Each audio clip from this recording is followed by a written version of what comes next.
With infinite complaisance, people went to and fro over the earth about their little affairs, serene in the assurance of their dominion over this small, spinning fragment of solar driftwood, which by chance or design man has inherited out of the dark mystery of time and space.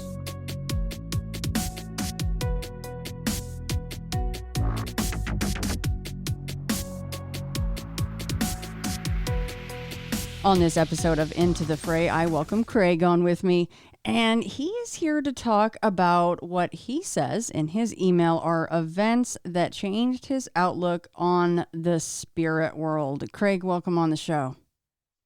Hi, Shannon. Great to be here. So before we get into the when did this happen, where did this happen, as much as you want to divulge, of course, I was wondering, what did you think of the spirit world prior to these events, or did you even think about it at all? I did, and I used to actually enjoy watching like the ghost shows, the ghost adventures and things like that, and I was fascinated by the idea of it, but I never had any experiences, and I never knew anybody who had any experiences, and so I kind of was like, well, that's fascinating, that's interesting, but I'll believe it when I see it. And I kind of went through the rest of my life thinking I was never going to see it because it's one of those things like the whole paranormal, the whole paranormal world. Either you experience something or you don't, and probably the greater percentage of the people don't. And so when I started experiencing something, it was like, wow, this really exists.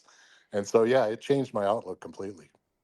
So, all right, let's get to the when and where did this happen before you dive into the events. Well, I used to live in Rochester, New York. I now live in Colorado, and it was in my house, my parents' house. Basically, I grew up in the same house and never had any experience. My my father passed away in 2007. My mother passed away in 2011. Before that, I had moved in to take care of them in their elderly age, moved back in with them, and then I just took over the house. So I'm living in the house, and I had met a girl online from Colorado, of all things. That's why I ended up here. But she had moved to Rochester to be with me at that point and help take care of my mother. And so she and I had been living in the house together since 2007.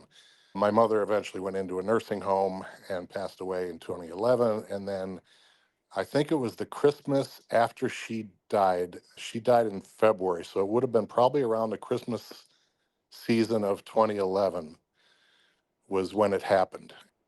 It's very interesting. The nope factor, your nope scale, uh, it's not really scary per se, but it's very freaky because there's a beginning, then there's a whole haunting section, and then there's an end.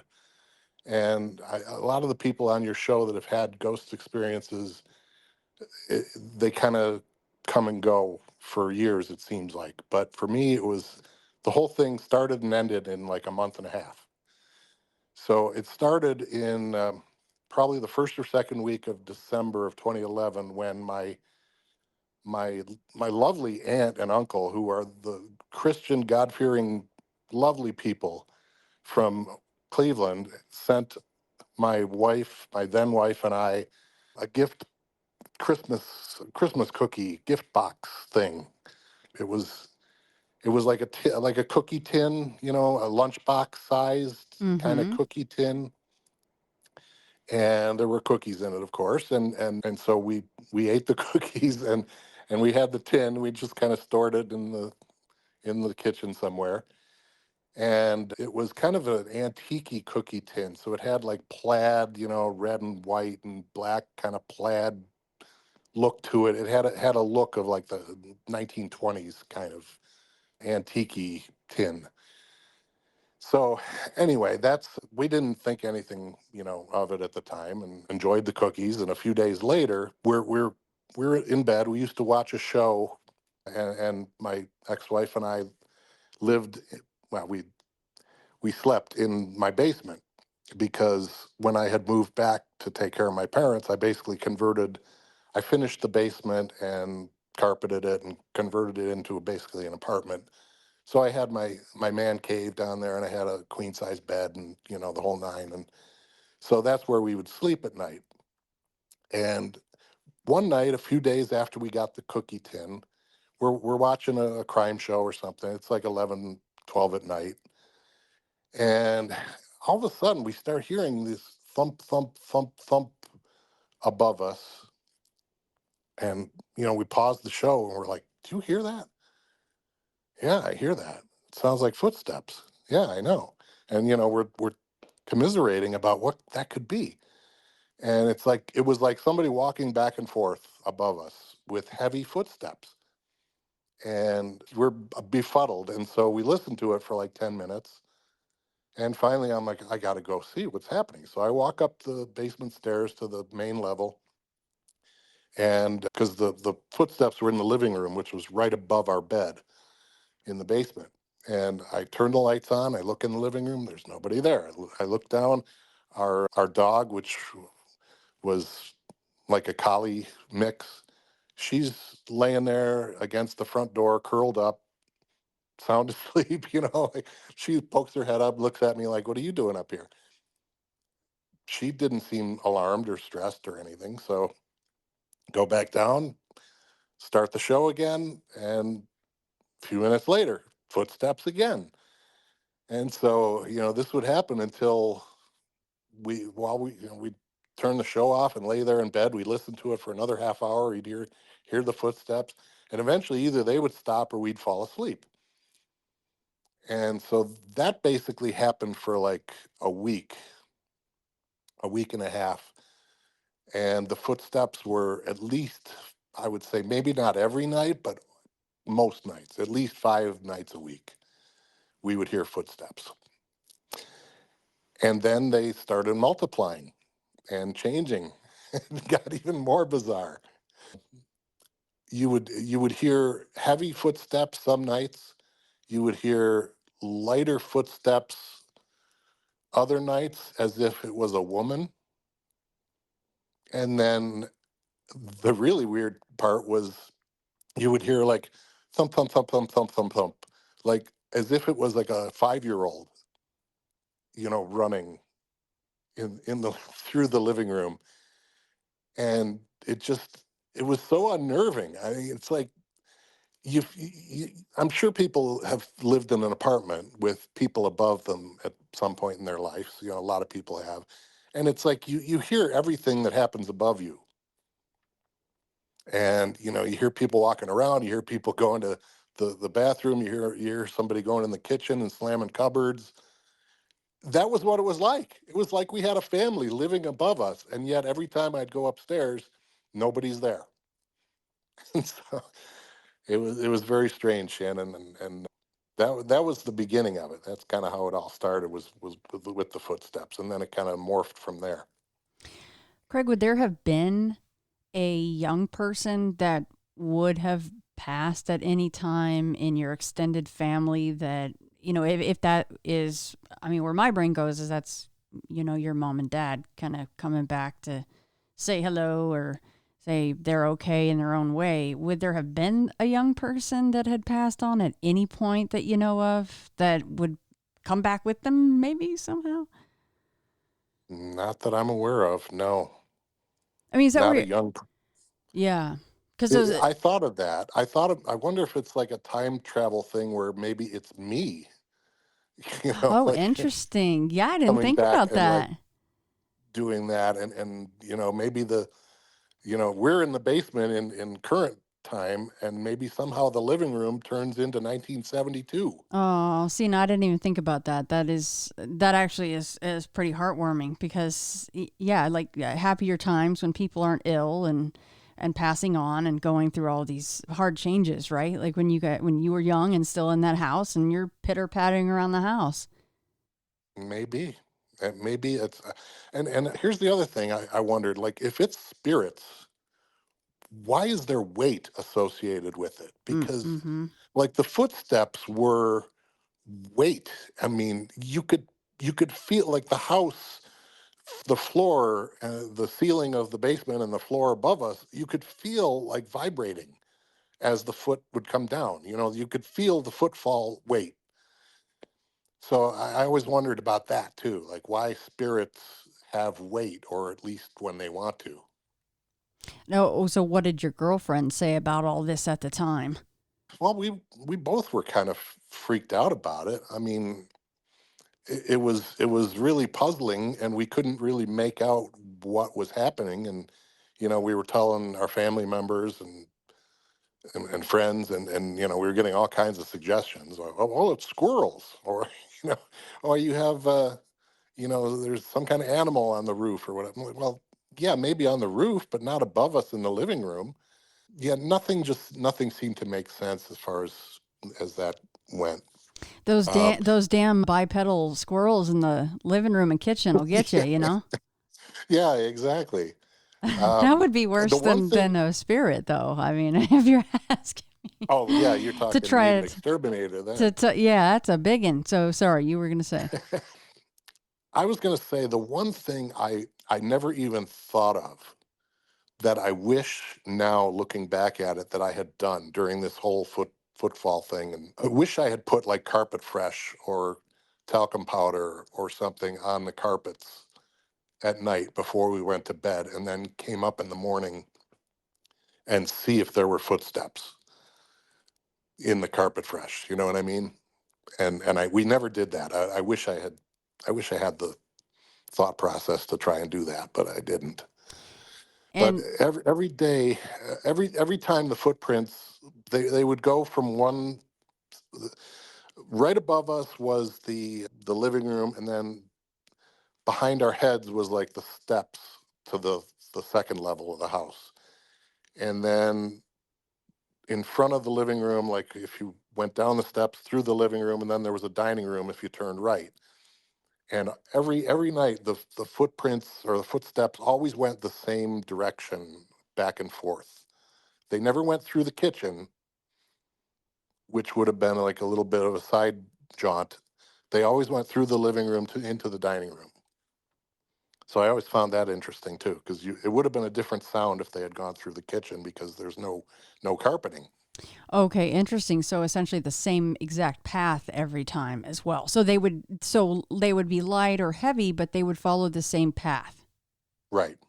Oh, that's Yeah. interesting. So that I think lends even more credence to your theory about it being you guys from the past. You know, then it would almost be this residual haunting situation, like something just playing on a loop, right?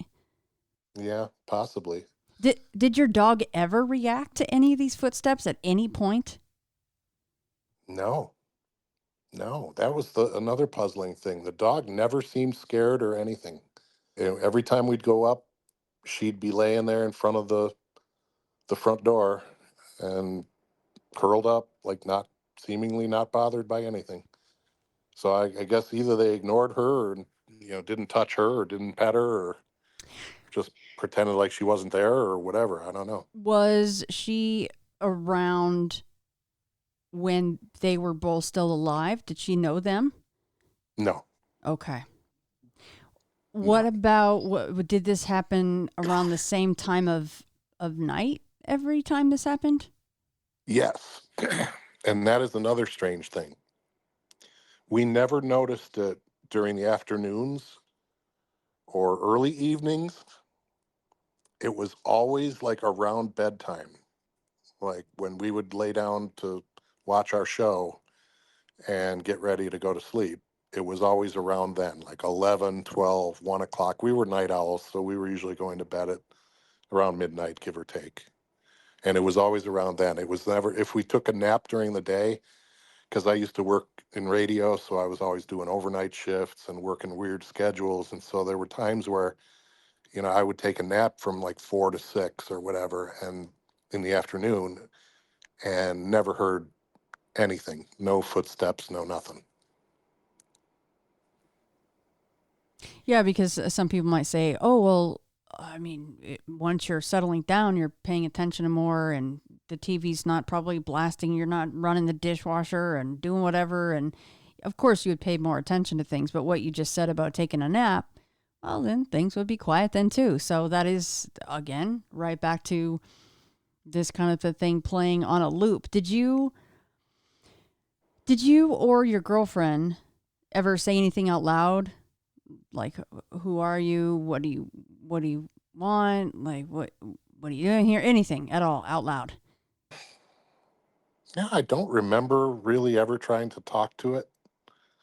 I just would go up and look around, and I'd probably mutter to myself, "Why, this is strange." But I never really addressed it and said, "Hey, what are you doing here?" Right. I don't remember doing that. But the footsteps kind of, they went on for, well, pretty much the whole time. But then other stuff started happening too. Oh yeah, let's get into that other stuff. So one time, I'm trying to think of, I guess really it doesn't need to be in order. I'll just think of what comes to mind first. But the first thing that happened that I noticed that was very strange. It hadn't been Christmas yet. It was still a week, maybe a few days before Christmas, maybe the weekend before. I remember it was a weekend because it was a Saturday morning. I got up, and we had two cute little chocolate dachshunds at the time too. We had like five dogs. And so we'd carry the dachshunds. Well, I had to carry one of the dogs because she had back surgery and couldn't get up the stairs. And the other dachshund, would fly up the stairs, the male dachshund.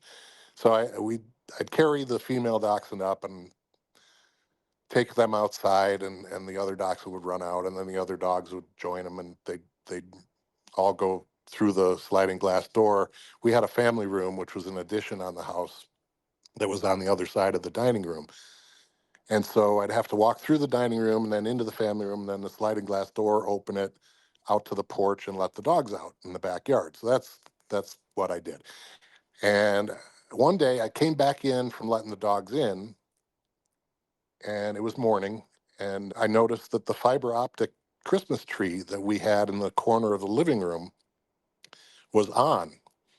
Now, this is one of those neat fiber optic trees that, change colors and change light patterns and all kinds of things. But it had a plug that there wasn't an on off switch. It was just a plug that you would plug into the wall.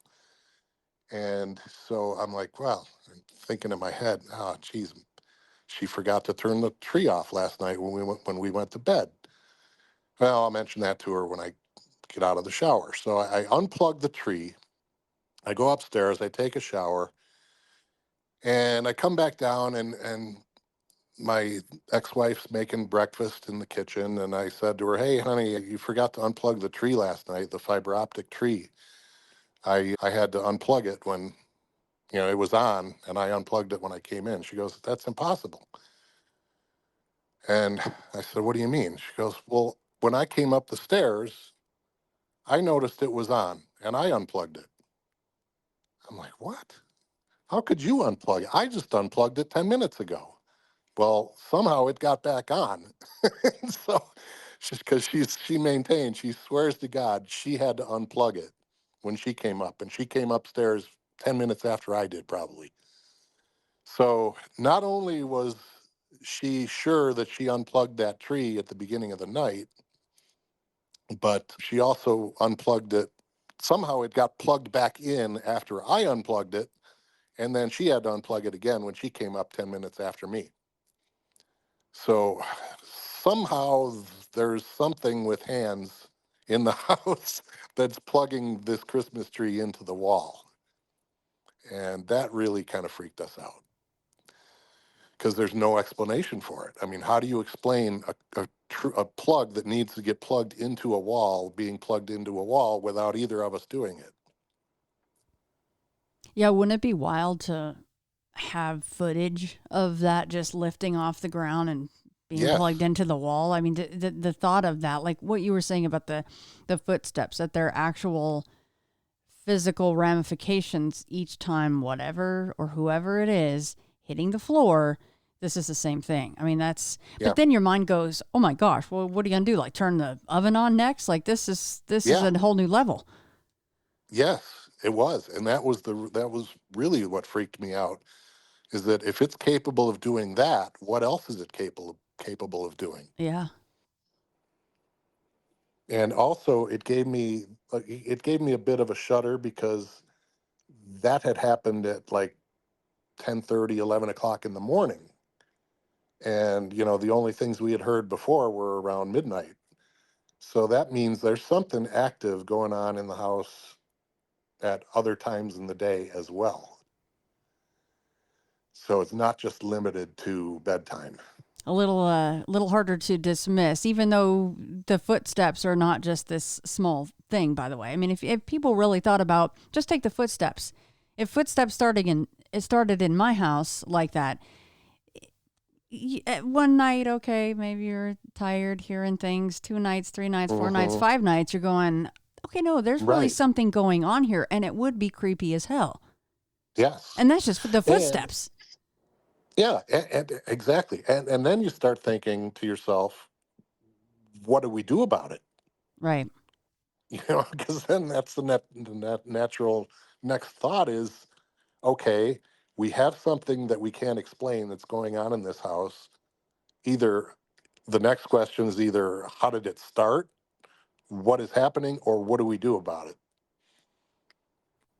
And we were wrestling with all of those things. So you do remember, especially after this Christmas tree incident where you both unplugged it and it was plugged back in, you do remember conversations about that. Like, what do we do Oh, now?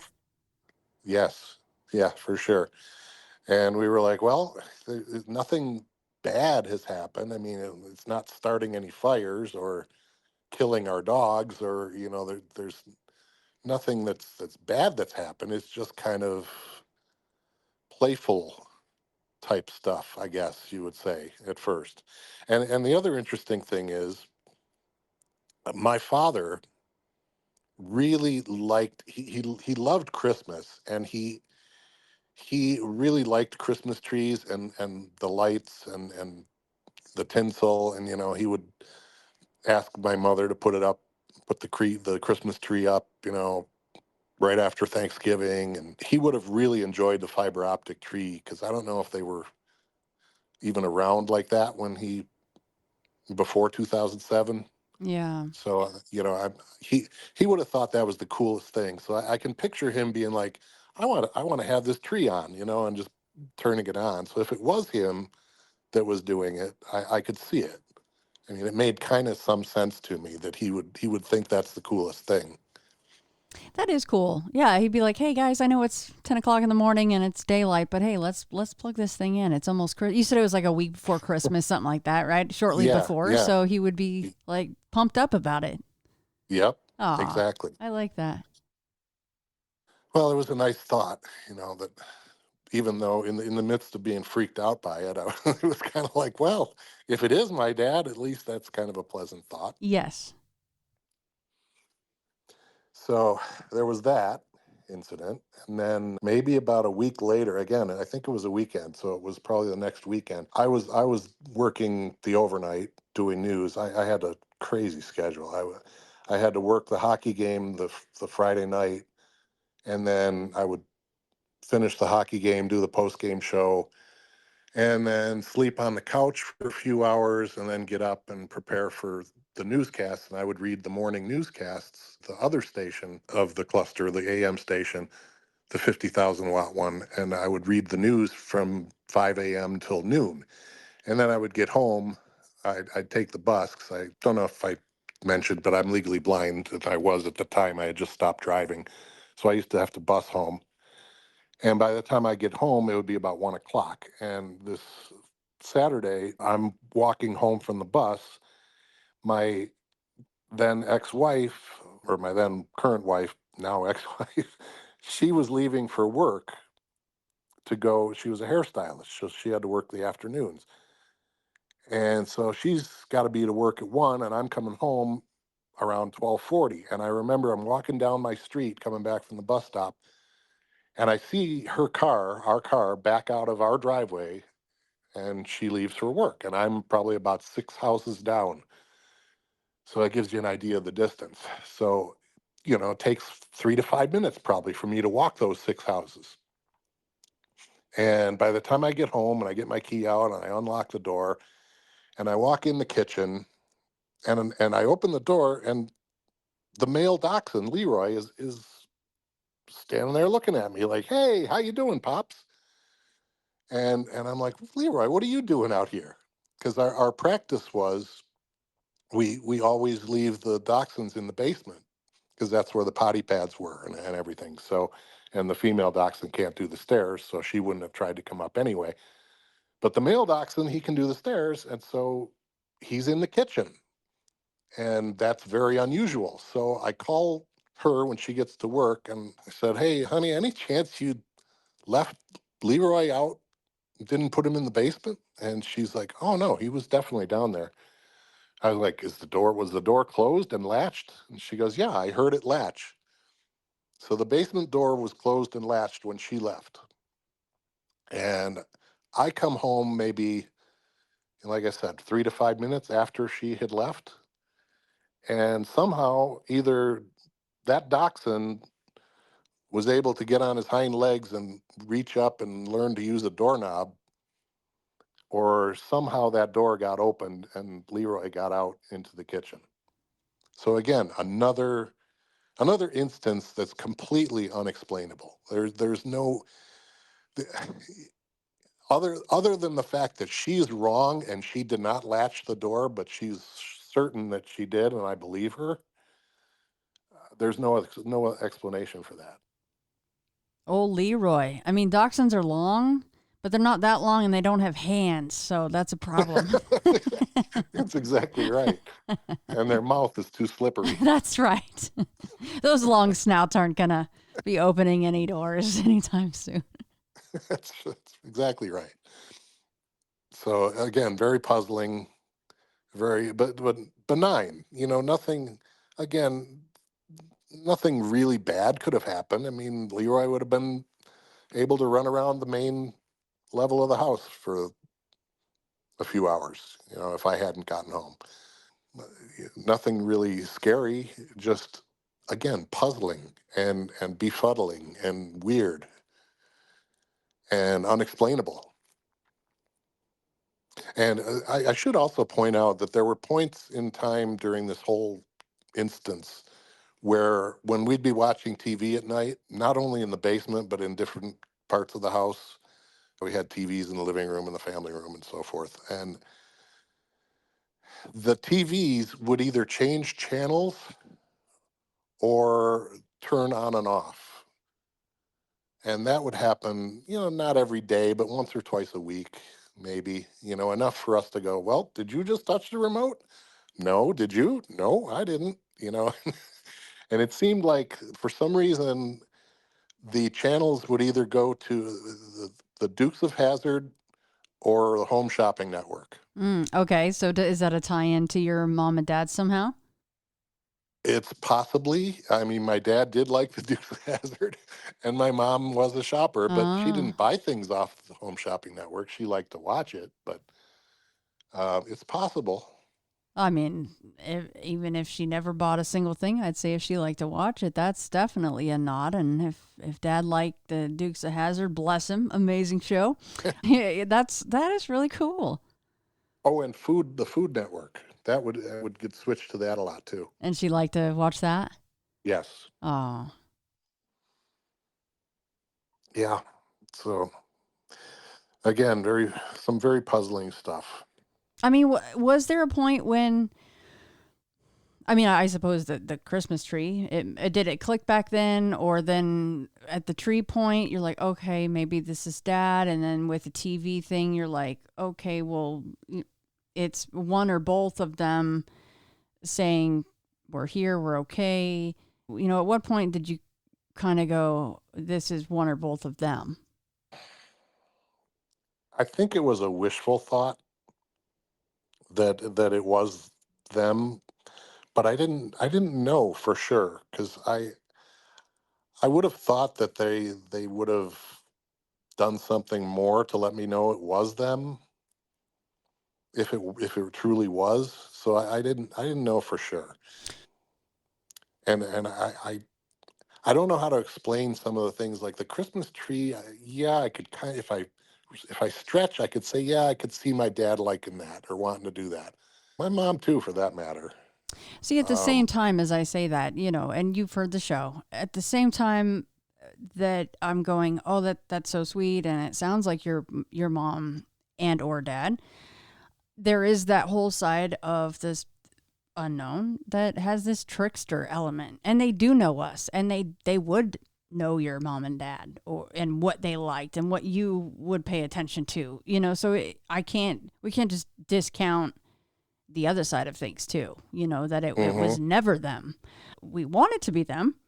That would be amazing, because not only is that cool, and your mom and dad are, I have a belief in the afterlife, that there's something else after, and if they want to come back, they can and will.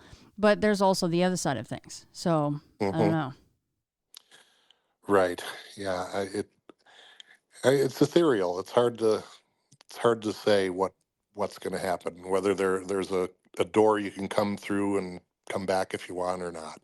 And that kind of leads me to the next thing that happened. That to me, this was the freakiest thing that I still get chills when I think about it. It's kind of like the Nope thing, or of this particular episode. The footsteps were going on, pretty consistently, 4 or 5 days a week at least, this whole time. And I think if we go in chronological order, this was the third thing that happened, because I think the other two happened first, and then because we were already kind of freaked out by this point. And one night, we're laying in bed watching the show as usual.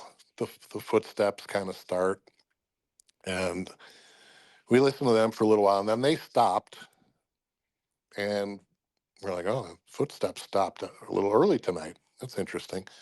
And a minute or two after the footsteps stopped, we're like, we paused the show again, so we heard something that we're like, it almost sounded like somebody was in the house. And I said to the ex-wife, you hear that? And she's like, it sounds like somebody talking. And I said, yeah, it does. And it was unintelligible, but it was loud enough that you could hear it, and it sounded like it was coming from above us, and it was coming from the living room, which is where all the footsteps always are. But it was definitely talking, and like somebody, like two people, and it sounded like a male and a female, and they were like, like just unintelligible. You couldn't make out a word, and it was driving me nuts, because I'm like, I just want to hear one word, just just one sentence, or one part of one sentence that I could possibly understand what they're saying. And we listened to it for maybe 10 minutes, and it just was like continued talking. The male voice would talk, the female voice would talk, and all of it was unintelligible, but it was loud enough to hear, and it just freaked me out to no end, because the footsteps are one thing, but now you got vocalizations. It's almost like, your Bigfoot episodes, when you hear the Sasquatches conversing with each other. I've heard that on your show. That's kind of freaky when you hear them talking to each other. And that's what it was like with these spirits. It's like there's actual communication going on that I'm listening to. I can't hear it. I can't make it out, but I can hear it. And we both could hear it. I mean, she definitely agreed that we're not hearing things. It was there. And we listened to it for about 10 or 15 minutes, and I was like, okay, I gotta go up and see if I notice anything. And so I started walking up and I tried to walk as quietly as I could up the stairs, but you know how stairs have certain creaks in them. And I got halfway, maybe two-thirds of the way up the basement stairs, and the voices stopped. And they didn't start again the rest of that night, and we never heard them again. I never heard communications, but the one night hearing it for 10 or 15 minutes was one of the most bizarre, freakish things I have ever heard in my life. Okay, well, that was not residual. That's interactive, right? If you're Right. walking up the stairs to go see what's doing, because you're like, I mean, if you're listening to that for 10 minutes, that is a damn long time. That would be Oh, yeah. so you guys must have been so freaked out by that. Oh, absolutely. Okay, Absolutely. so, For days. oh, yeah, because now it's all starting to really pile in. You got trees and on and off and footsteps. So now the plot thickens for me because you have the male and female voices, which trudges along with male and female footfalls, light, heavy. I mean, I don't know. No, maybe that really wasn't your mom and dad at all.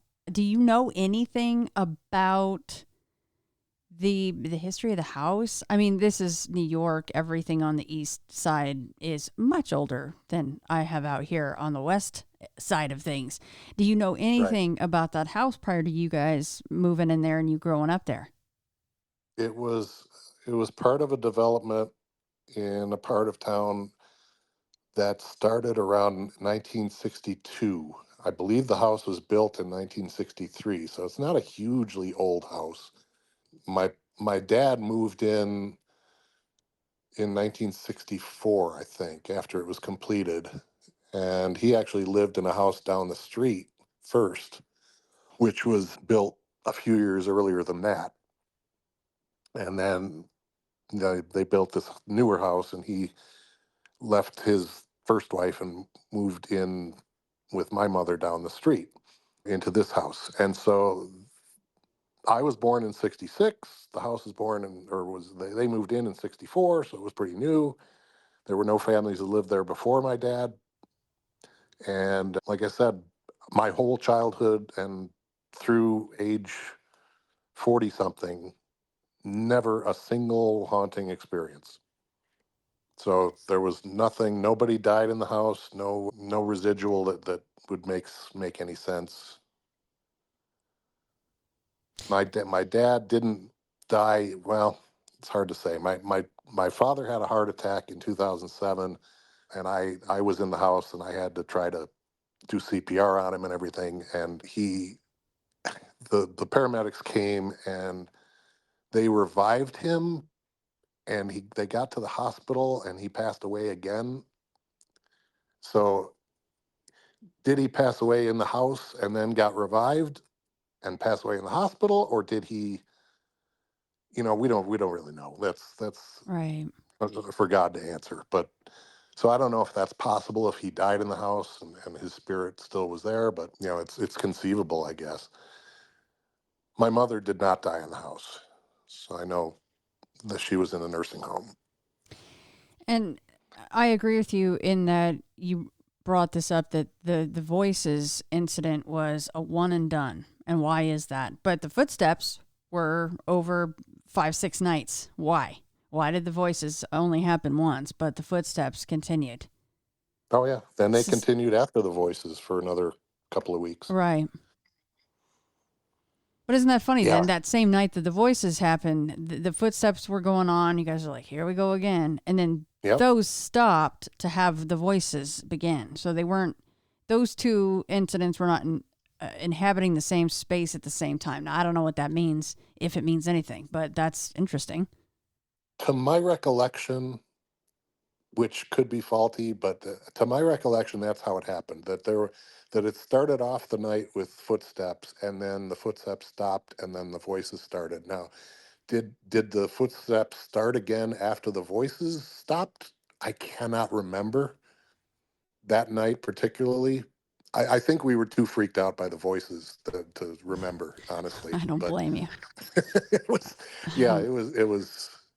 And that was the one night you asked previously if I had talked to them. I'm pretty sure that night I did because I heard the voices and I walked up the stairs and they stopped. And when I got into the living room, I remember saying something like, "Who is this and what are you doing here? Like this is our house. Stop this." And there was, obviously No response.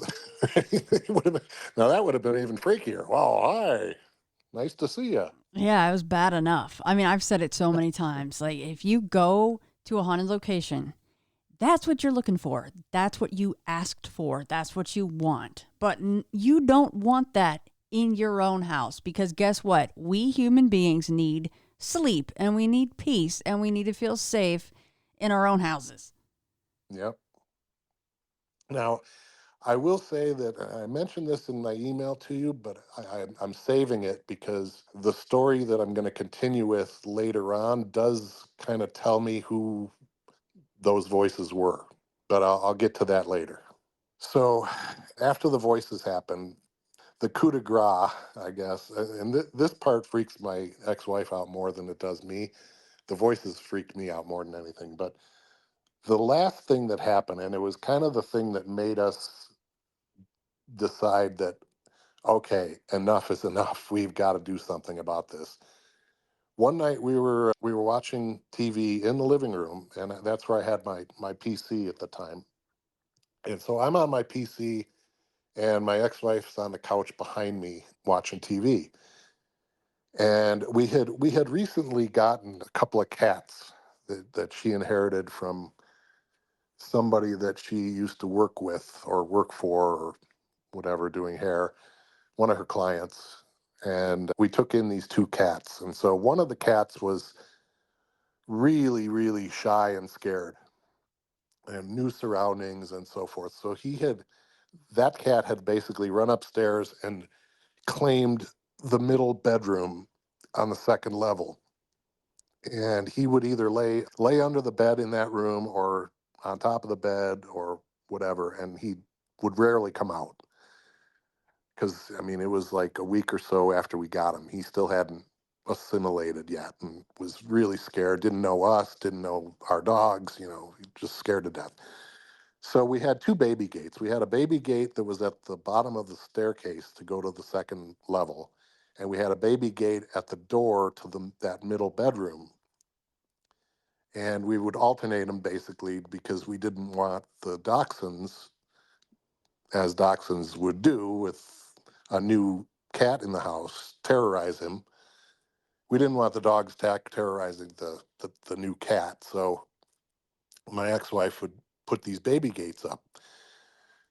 So at this particular night, we had the baby gate that was blocking the bedroom, not not blocking the bedroom, but it was laying in the hall to the right of the doorway to that bedroom. And the baby gate at the bottom of the stairs was up so that the dachshunds couldn't go up the stairs, but the cat could come out of the room. We were trying to make it easier for the cat to start coming out of the room if he wanted to. So that baby gate was just laid against the hall wall, the wall of the hall. And we're watching TV one night, and I'm on my computer, and all of a sudden, we hear this crash, bang, crash upstairs. Like a bookcase fell. Like some loud crash, and we're like, "What the heck was that?" He jolted, and we both look at each other. We're like, "What the heck just happened? What was that?"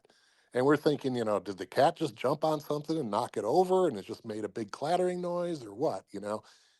So she goes upstairs first, and I'm right behind her. We turn the lights on, and we look down the hall towards the where the baby gate was. It's not there. She turns to the right, which was where the room above the garage, basically we called it our den, but it was like a bedroom above the garage. And that had a bed in it as well. It was like a bed with a water bed frame, although it wasn't a water bed. It was just the wooden frame with a mattress in it. And when we turn the light on into that room, we see the baby gate hanging precariously off the bottom foot part of the bed mattress, the bed frame, the mattress and frame. There's like, and it's dangling, not like as if somebody gently put it there. It's dangling as if somebody threw it. And the where the bed frame is probably about 15 feet from where the wall where that baby gate was leaned against. It was as if somebody or something had taken that baby gate with its hand and picked it up and flung it 15 feet down the hall into that other bedroom, and it crashed onto the bed frame and mattress. That's what we had heard. And we both just looked at each other like, okay, this is enough. this this is our first instance of anger, of something not happy with the situation. And again, I thought to myself, my dad? Because my dad hated cats. And I think, he just assumed drown them than have one as a pet. He hated cats. And all I can think is, did he hate cats that much that this is how he showed his anger of having a cat in our house? Or is that even too much for him? Like, I don't remember him being like the kind of person that would be that angry about having a cat. But maybe that's an explanation. I don't know. And again, I'm still not even sure that it's the spirit of my father. It could be something completely different. Right. So that that was very unnerving. Freaked my ex-wife out. The voices freaked me out more than that, but both of them are still pretty bad. And it seemed like they were getting worse. Like, if you look at the chronologically, the things I've told you today on this episode, they're getting worse. The first thing is like, no big deal. It's kind of weird. The second thing, the Christmas tree, the dog, being let out, it's kind of weird. It's not that scary.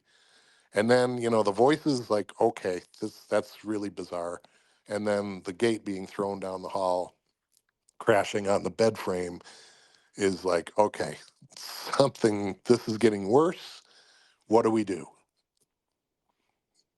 And that was what we were facing now at this point. And this was after New Year's, so this was maybe a month. I think the gate incident was probably mid-January, so it was probably about a month after this whole thing, a month and a week after everything started. So yeah, that was when we decided that something needed to be done. And what do you do? I mean, if you're do you call the Ghostbusters? Like, what's the next step, Shannon? I mean, what do you do when you're in this situation? That's what we were faced with. Yeah, if I could fake a haunting or create a haunting just to get Bill Murray in my house, I would do it. He's supposed to show up when you don't invite him, but I would do whatever I could to meet that dude right there. I He mean, is yeah, funny. if it let's go off that was one of the people in the house or the only person in your house was your dad. He was pissed because the tree was down because it's mid-January and you have cats. Oh heck Right. no. If we're Right. going off that, right? But Yeah. as you say, if that's your dad or your mom or both, would they really relish stressing you guys out and creating fear? You know? No, no, I don't think so. Yeah. That's what that's what ultimately I came to the decision. I don't. I mean, it was a thought that my dad would have done that, but I don't. I don't think he would have been that angry, especially even as a spirit.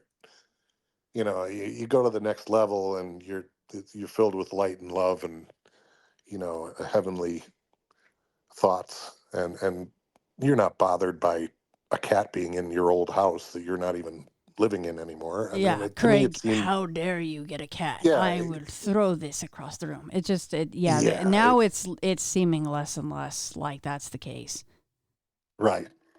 I mean, I did think it, but I kind of shoved it out of my mind. I'm like, nah, I don't think that could have been him. But who, if it's not my dad, who is it that's angry enough to do that? And why? And what are they going to do next?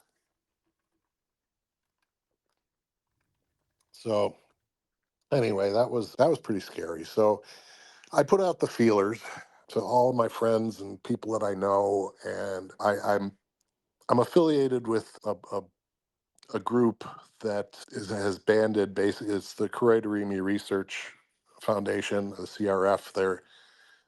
They're a group that raises money to help fund, my eye disease. And the treasurer, this friend of mine, Corey, he's the guy who just knows everybody. He's got thousands of contacts. He's one of these gregarious people, and he's always, talking up the CRF and knows everybody. So he ended up being the guy that told me that there's this woman he knows who does a show.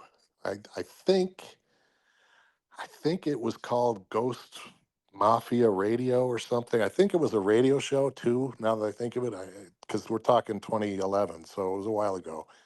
I don't think it was a podcast because I don't think podcasts were even that big back then. I think she did a radio show, or she was a co-host of a radio show, and he knew her, and so he got her information and gave it to me.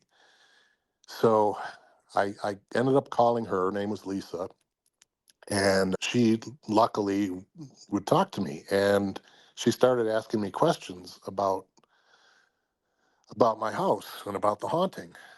And one of her questions was, have you received anything into the household within the last month or two, or since this all started?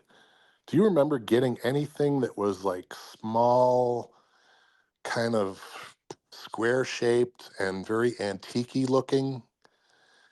And somebody asks you that, and you're kind of like, I don't remember it. You don't really think of things right off the top of your head. The initial thought is, no, I don't remember anything like that. And so I had to say, let me answer that question for you. We'll try to think of something and we'll get back to you. And so next day, after thinking about it, my ex-wife says, Some, something small and antique. What about the Christmas tin box? The Christmas cookie box that your aunt sent us.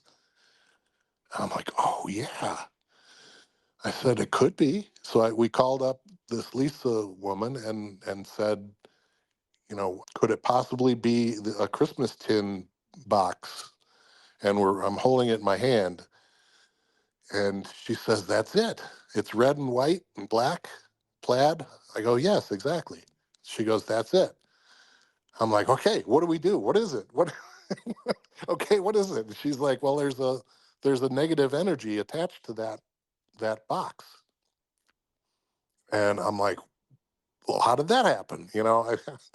I'm not used to this stuff. So she says, all right, here's what I need you to do. I need you to put that in a shopping bag, and as you put it in a bag and hold it under your kitchen faucet, and as you're opening the water, I want you to open the water slowly, and as you're pouring the water into the box or into the bag on top of that box, I want you to say this.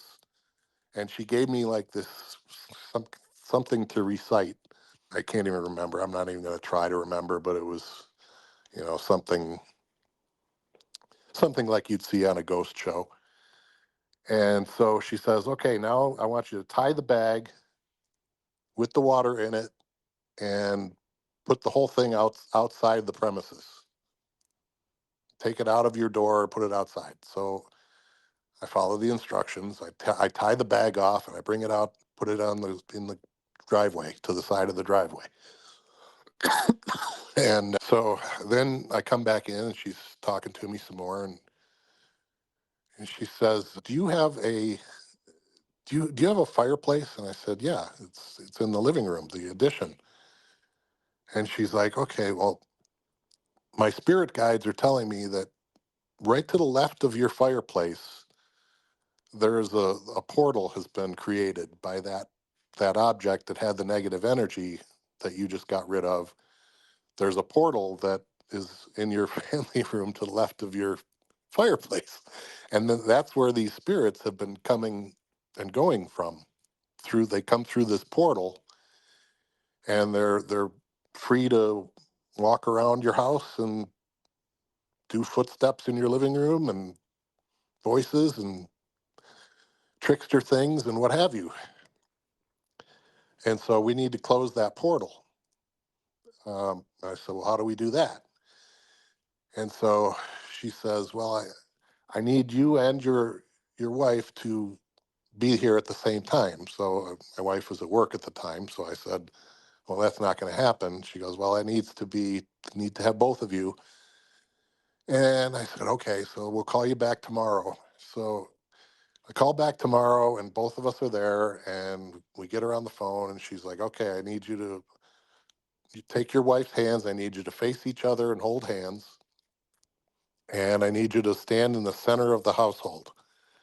So we figure that would be in the kitchen, like, which is kind of between the living room and the family room and the dining room. It's kind of like the edge of the kitchen. So we're standing in the middle of the kitchen and she gives us this, again, this cantation thing that I can't remember what it was. And I asked her later, a couple of years later, what it was because I wanted to write it down for a book I was thinking of writing.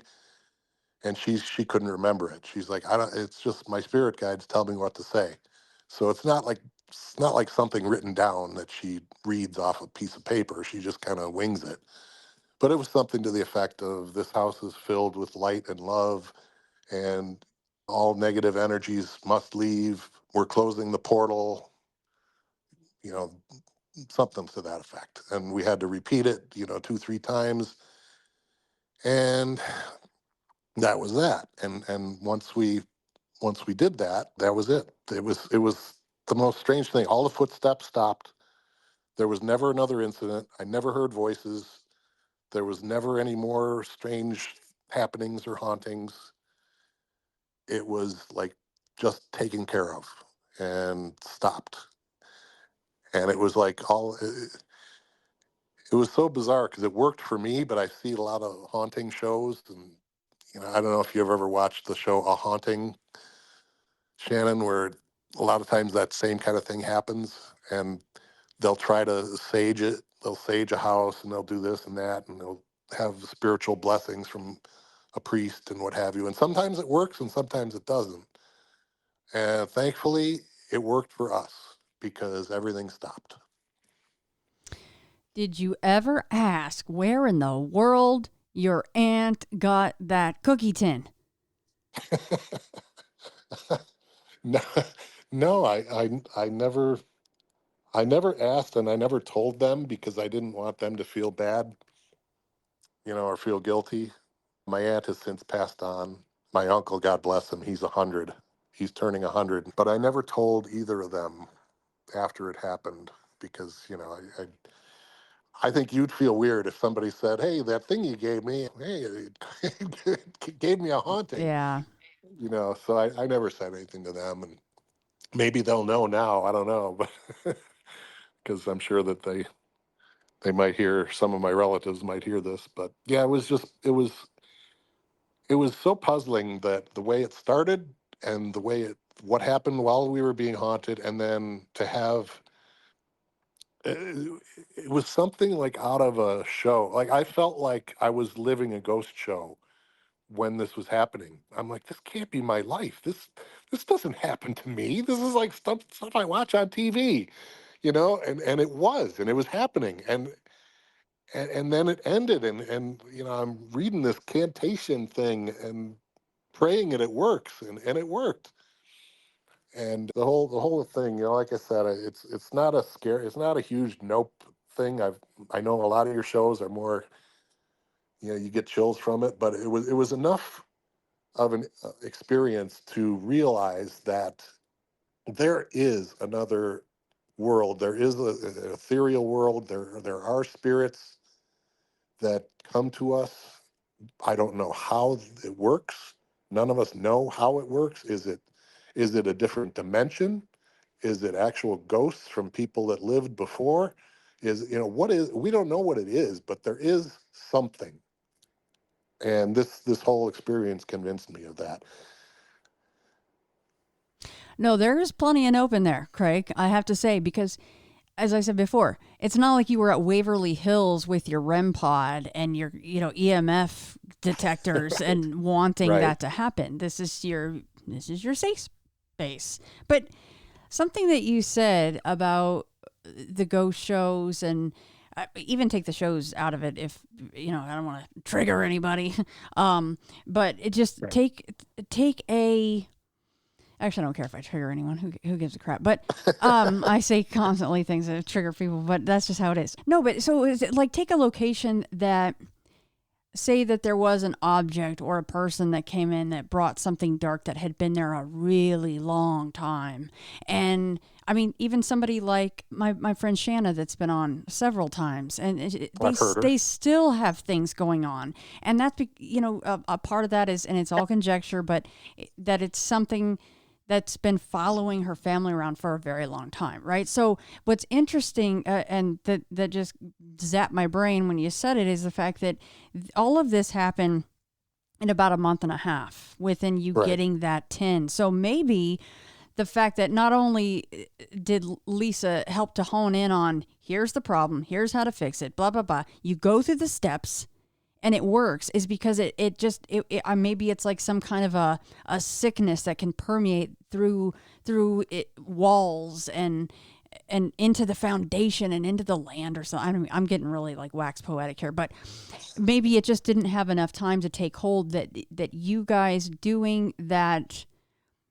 It's not a ritual. I don't know what else to call it. You did this Right. protocol essentially. There we go. There's a good word. Yep. Protocol to get rid of it because Yep. it was a short period of time of this little nasty thing coming into the house instead of, oh well, this nasty thing has been in the attic for 25 years. You know what I mean? Yeah. Yeah. No, it definitely came into the house. There was no doubt about that. And I did ask Lisa, I said, do you know who it was that was haunting? Who was coming in through the portal? And she told me that one of them was my father. She told me that the conversation with the speaking voices that I was hearing, she said she thought that was my father and my half sister talking to each other. Now, that's another interesting thing because my father, I mentioned, he was married before he was married to my mother. So I have a half sister and a half brother, and the half sister died during childbirth in 2000, or I'm not sorry, 1980, 85, I think. So she had passed for a while. And that's who she thought might have been having that conversation, but she's not sure. But she also said there were plenty of other people or spirits or entities, whatever you want to call them, that were coming in and out of that portal. So it wasn't always my father. And she said some of them were negative, were bad spirits, so one of the negative ones must have not liked cats because he must have been the one that threw that thing, that baby So cage. yeah, I mean, imagine if you stayed there and the 10 stayed there, and how much more would it ramp up? Because as you mentioned earlier, it did ramp up quite quickly in relation to other encounters and experiences we've all heard that take years and Right. years and years to ramp up. Yours was ramping up pretty damn quick. Yeah. Oh, no doubt. Yeah, it started with the footsteps and started, ended up getting almost violent within a month and a half. Now there is there is another thing I didn't tell you in the email, but there's some weirdness going on where I am now too. If you want to get into that, it should Sure. wouldn't take too long. But my life partner that I'm with now, she has had a lot of loss in her life. She had her 14-year-old son passed away from bone cancer in 2005, and he died in the house that I'm in right now. Her her husband passed away from a dirt bike accident in the mountains in 2012. And then the boyfriend she had before me died of colon cancer 2 years before she met me. So she's had quite a bit of loss to deal with. And now we're living in this house and we're experiencing some weird stuff. She had never experienced it until I moved in. And I hadn't moved in yet. I moved in December of last year. So I've been here for a year and a month. In probably November of last year, a year and 2 months, 3 months ago, I was I was staying in the house. I was visiting for the weekend, and she was babysitting. She had to babysit her two granddaughters and stay at the granddaughter's house. So one night she left me here, and now I'm in a fairly unfamiliar house that I'm learning, and I'm staying in this house for one night, and I'm laying in bed, and I got the door to the bedroom open. There's nobody else in the house. There's no reason to not have it open, and so all of a sudden I'm not quite asleep yet. I'm awake. I'm definitely awake enough to know what's going on, and I hear footsteps from the living room, like three, four steps that come from the living room to the door frame of the bedroom that I'm sleeping in, and then they stop. And it's like, okay, because the floor here is very creaky, and you can hear walking very easily, and it's a ranch, so I don't have to worry about something being above me this time. But it was definitely footsteps that were in the house, and they came to the door frame. They stopped and listened to me for about 10 seconds, 15 seconds. And I'm sitting there laying in bed. I'm afraid to move. Now, I'm legally blind, so I didn't want to turn and look either because I probably wouldn't see anything. But I don't know if there was any physical manifestation there, but there sure as heck seemed like there was a presence. And that the footsteps turned after about 10 or 15 seconds. They turned, they walked back out to the living room. And I just laid there like, okay, that was bizarre. And then my girlfriend, partner, she heard footsteps one time about a month or two after that. And then I moved in, and there was really nothing for a long period of time. And then about a month or two ago, I had just let the dogs out in the morning, and I came back in. I went to the bathroom, and I was lifting up the seat cover, and I hear step, step, step towards the bathroom, like right there. And I turned, and I thought it was her. And I said, "Oh, I'm sorry. Do you need to go?" And I go, "You go first." And I went to like walk around the sink and slide past her so she could slide past me to go to the bathroom, the toilet. And I suddenly realized there's nobody there. I'm like, wait a minute, where'd she go? And I look in the bedroom. She's sound asleep on the bed. I'm like, well, what the heck was that? Because there was definitely a presence that had walked to the door of the bathroom, and was standing there. I could feel it. I could sense it. It was so obvious that I talked to it. you know, like, so there's a couple of weird things that are happening here, and I don't know if it's her son. I don't know if it's somebody else, but it's definitely, there's something here periodically that shows itself. And I don't know, again, this is like 10 years, 12 years later from my haunting that this whole episode is about. So I don't know if you could say something's attached to me or not, because you'd think I would have seen something or heard something or felt something before now.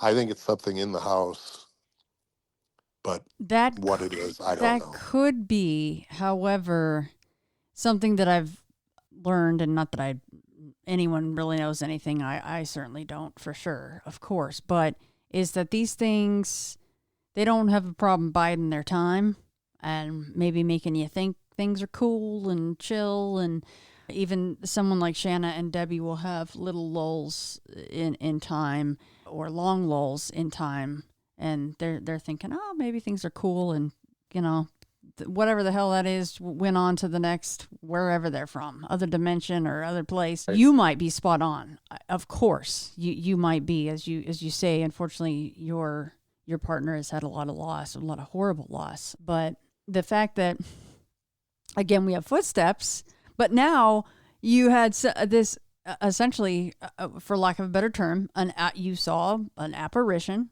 I don't. Let's just label it that. Whatever the heck it is, that you spoke to it. Yikes! Yeah. Well, it didn't reply, but it was there. I mean, there's no doubt something was there. I mean, I have no doubt. I didn't see it, but I sure as heck felt it. And there was another time, one time when I got up to go to the bathroom in the middle of the night, and I almost forgot about this one. And I stood up out of bed and I turned towards the door. And as I started walking towards the door, the the the floorboards in front of me creaked, and I felt like there was a presence that was backing up, like to get out of my way. Like as I was trying to walk towards the door, it was like there was something in between me and the door, and it backed up, and I felt it almost like a shadow person. But I'm legally blind, so I can't see if it's a shadow person. Plus, it's dark out. It's the middle of the night. But I sure as heck felt the presence. And it felt like it was backing up, like, oh, gee, let me get out of your way. Oh, kind of moving.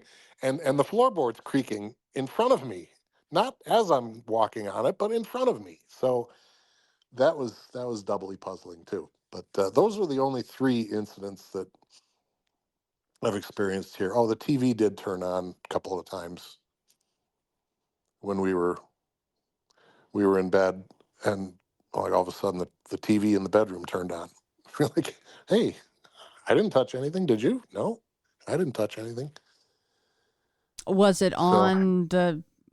If you would recall this, I don't know, but was it on the same channel that would have been on the TV when you guys had shut it off? no, it was when this TV in the bedroom. It's not really set up to, like, you have to actually click on to get to cable or whatever. You have to click on a couple of buttons. So when it turns on, it just turns on to like the screen that says the name of the company, that made it, and then turns on to something like another thing you have to click on. It's Mm-hmm. like a smart TV. So it doesn't turn when it turns on, it doesn't turn on to like a channel Gotcha. I gotcha. Yeah. or whatever. Right. But it did that. No, did you tell your partner about the bathroom incident, or Oh this yeah. Okay, so what did she say? Oh yeah. She's like, it wasn't me. She's like, I was sleeping. I go, I know you were. I found that out. I looked in the bedroom and you were sleeping. So I don't know. And she's like, yeah, I know there's something here. She knows there's something here. She never really started experiencing it until I got here. It's almost like I woke up, whatever it is, or if it is her son, it's like now that I'm here, he just wants to make sure that she's okay or something. I don't know. I mean, I, either I, you, I, yeah, either you woke something up, or you did have something follow you. You got the hitchhiker effect yeah, on you, yeah. right? So, I mean, Maybe it's still my dad. I mean, yeah, yeah. I mean, the fact that it's it's footsteps again, to kick things off, and what was the most recent thing? Like how long ago? What was it? the bathroom thing was probably about 2 months ago. Oh, goodness gracious. Yeah, Yeah, it that's was pretty recent. very recent. Oh boy, Craig's going to be emailing me again. We're going to have part 2. Not that I see, but not that I want that, because I mean, when you told your partner about this stuff, and it very much depends on where they are in their beliefs, and that's not even a religious statement. That's just wherever you are on that spectrum of things, right? What you believe as far as the afterlife and where we go, and can there be interactions? I mean, how did she react? Is she scared? Is she curious? Is she like, don't tell me about this stuff? Where are you guys at with this?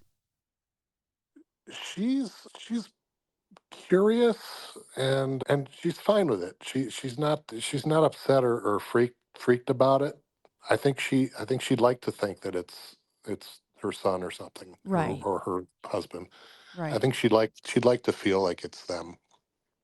And I'm honestly not too freaked out about it either, because they haven't been particularly mischievous, and they haven't been, I can't think of the word I'm looking for, negative, Malevolent. threatening, malevolent. That's the word I was looking for. Yes, good one. No, they haven't been malevolent, and nothing has really been nasty or scary or anything like that. It's just been kind of freaky, like Yeah. something's here.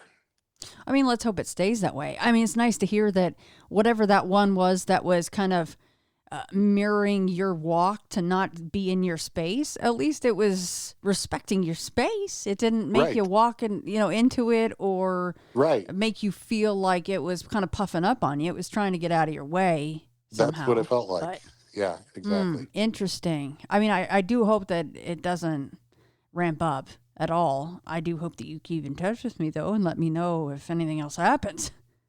I absolutely will.